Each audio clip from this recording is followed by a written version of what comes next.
మన తొలి వెలుగు ప్రేక్షకులందరికీ నమస్తే. కొడుకు 9 ఏళ్ల కొడుకు చూస్తుండగానే తల్లిని చంపేసిండట తండ్రి. కొడుకు ముందల్నే భార్యను చంపిన భర్త. చూడు ఎంత దారుణం.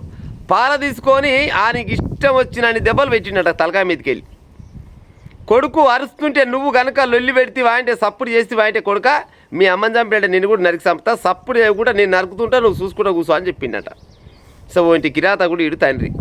ఏడ జరిగింది ఇది? చేగుంట అంట, మెదక్ దగ్గర జరిగింది. అయితే 2015లో వీళ్ళకు పెళ్ళి అయిందంట. 2017లో పెళ్ళి అయితే వీడు ఇల్లరికం పట్టుకొచ్చుకున్నట. ఈ సకదాన పోయి మళ్ళీ ఇల్లరికం కూడా తీసుకొని వచ్చిరంట. వీళ్ళకు 9 ఏళ్ల కొడుకుండట. వీడు వ్యసనాలకు అలవాటు పడ్డాడు, తాగుడుకు బాగా బానిస అయినాడు. తాగుడు బానిస అయ్యి ఎప్పుడు చూసినా కానీ భార్యతోటి ఎప్పుడు పంచాయతీ పెట్టుకుంటుంటాడట. ఎప్పుడు పంచాయతీ పెట్టుకుంటా వీడు ఏం చేసిండు, భార్యనంట పండుకుందట ఇట్లా నైట్లా.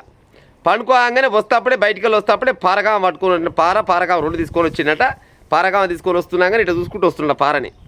కొడుకు అప్పుడే గమనించి ఆ నాయన ఏమో తీసుకో, 9 ఏళ్ళు అంటే ఎంతో కొంత దానికి మాటలు వస్తాయి కదా, నాయన ఏమో తీసుకొని వస్తున్నావు అని అరవబోయినట.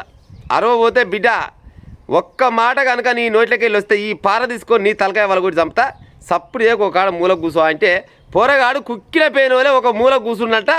ఈడు మాత్రం నిద్రపోతున్న భార్య పైన అదే పార తీసుకొని ఇష్టం వచ్చిన రకంగా నరికి చచ్చిపోయినాకనే ఇసిపెట్టి భార్య మీద ఉన్న పుస్తలతాడు మళ్ళీ ఇంట్లో పశలు ఉన్నాయట. ఆ పశలు తీసుకొని పరారైపోయిందట. మళ్ళీ ఆ పుస్తలతాడు ఎప్పుడో తెచ్చింది కాదు, ఈ మధ్యలో ఈ నెల 19వ తారీఖు నాడు ఓ ప్రైవేట్ బ్యాంకులో కుదబెడితే ఆ పుస్తలతాడు పట్టుకొని వచ్చిందట. ఆ పట్టుకొని రావడం ఆమె చేసిన పెద్ద పొరపాటు ఉన్నట్టుంది. బంగారం ధర విరిగిపోయా, మరి మిత్తి ఎక్కువ అవుతుందో ఏమో. ఇంకా కష్టం చేసిన పైసలు అయ్యో తీసుకొని పోయి ఆ పుస్తలతాడు నిడిపించుకొని వచ్చింది. 19వ తారీఖు అంటే ఇవాళ ఎంత తారీఖు? ఇవాళ 23 అంటే ఎంత? అందులో 1 3 అంటే 4 రోజులు.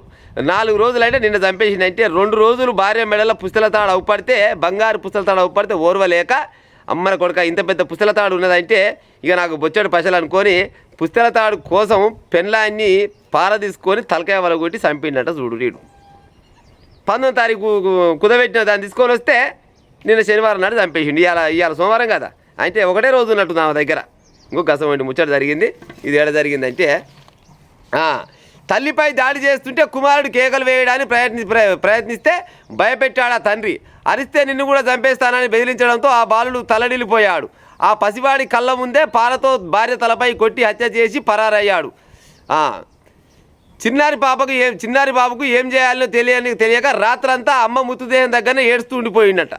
చిన్న పోరగాడు ఏం చేయాలని అర్థం కాక తెల్లారిన దాకా ఆ మృతదేహం దగ్గరనే కూర్చొని ఏడ్చుకుంటే ఇంటనే కూర్చున్నట్ట, కానీ బయటికి వెళ్ళలేదంట. అంటే ఆడు ఏం చెప్పిండు, నువ్వు కనుక ఏడ్చి బయట వాళ్ళు కానీ చెప్తావా అంటే నిన్ను కూడా చంపుతా అంటే ఇటు పారిపోయిన సంగతి పొరగాని తెలియదు. ఇక బయటనే ఉన్నాడేమో మయ్యా, మళ్ళీ నేను గిట్టి ఏడ్స్తే నన్ను చంపగలనుకొని తల్లి శవం దగ్గరనే కూర్చొని ఏడ్చుకుంటే అట్టే కూర్చుని కానీ బయటికి వెళ్ళలేదంట.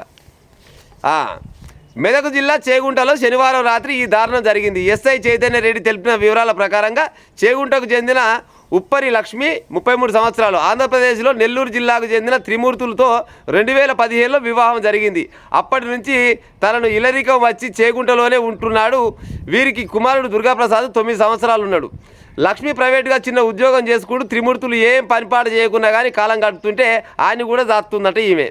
కొన్ని రోజులుగా భార్యాభర్తల మధ్య గొడవలు జరుగుతున్నాయి. శనివారం రాత్రి లక్ష్మి నిద్రపోతుండగా పారతో తండ్రి అక్కడికి రావడాన్ని గమనించిన కుమారుడు అరిచేందుకు ప్రయత్నించగా బెదిరించడంతో సప్పుడు చేయకుండా ఉండిపోయిందట. నిద్రిస్తున్న భార్య తలపై త్రిమూర్తులు పారతో కొట్టడంతో అక్కడికక్కడే మృతి చెందింది. భార్యను హతమార్చాక ఆమె మెడలో ఉన్న బంగారు పుస్తలతాడుతో పాటు ఇంట్లో ఉన్న నగదును తీసుకొని అతడు అక్కడి నుంచి పరారయ్యాడు. ఆదివారం ఉదయం ఇంట్లో నుంచి బయటకు వచ్చిన కుమారుడు విషయాన్ని చుట్టుపక్కల వారికి చెప్పాడు. బాధితురాలి అక్క సంతోష్ ఫిర్యాదు మేరకు పోలీసులు కేసు నమోదు చేసుకొని నిందితుని పట్టుకుంటేందుకు గాలిస్తూరంట. చూడూరి ఎంత దారుణం.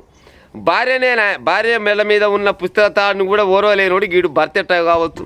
ఈయన్ని ఇల్లరికం తీసుకొచ్చుకొని పెట్టుకున్నాడు ఈ సకదానం. ఈయన్ని ఇటువంటి సన్నాసి పోత దొరకడానికి ఇల్లరికం తీసుకొచ్చి ఇంట్లో పెట్టుకుంటే ఇన్ని రోజుల దాకా తాకట్టు పెట్టిన బంగారాన్ని నిన్ననో మొన్ననో 19వ తారీఖు నాడు ఇడిపించుకొచ్చుకున్న పాపానికి ఆ పుస్తలతాడు మీద కన్నేసి భార్య మెడపైన మన పారతోటి దాడి చేసి చంపి తీసుకొని పోయినట్ట. ఇసొంటోని కోసం పోలీసు వాళ్ళు గాలిస్తున్నాడు. ఓ పోలీసు సార్లు ఇయ్యాల కాకుండా ఇంకా 4 రోజులకైతే మీ కాడు పక్క దొరుకుతాడు. ఆడు భూమి గుచ్చుకొని ఏం పారిపోడు. మమ్మగాని ఆడు దొరకంగానే ఆయనకి చిత్రహింస పెట్టి 3rd డిగ్రీ ఉపయోగించి ఆయనకి చిత్రహింస పెట్టి భార్యను ఎట్టేట కొట్టిండో ఈయనకి రోనుగారులకు మంచి పచ్చికారం పూసి మమ్మగాని 4-5 రోజులు ఈయనకి ఎక్కించే ఉపాయం చేయరు. మళ్ళీ గిసోంటి పని ఇంకోడైనా చేయకుండా అవుతాడు. ఈయన కొనబోయి చక్క కొనబోయి ఉరికమ్మనికి ఎక్కించే ఉపాయం చేశారు. అనవసరం ఇస్తుంటాడు. కొడుకు చూస్తుండగానే ఆయనకి ఎట్ట సంపబుద్ధి కావచ్చు. మరి చిన్న పోరగాడు చూస్తుంటే మరి నా పిల్లమేనాయమ్మా నేను ఎట్ట కొట్టారు. సరే దెబ్బలు కొడుతురు అంటే అదో ప్రకారంగా ఒక దెబ్బ 2 దెబ్బలు కొడతారు. భార్య పిల్లని కొడతారు, పిల్లని మొగుడు కొడతారు, అదో లెక్క. కానీ నేను చంపుతున్నాను తెలిసి పారతోటి కొడుకు ముందలనే భార్యను చంపిండంటే వీడు ఎంత మూర్ఖుడై ఉంటాడు చెప్పురు ప్రజలారీగా.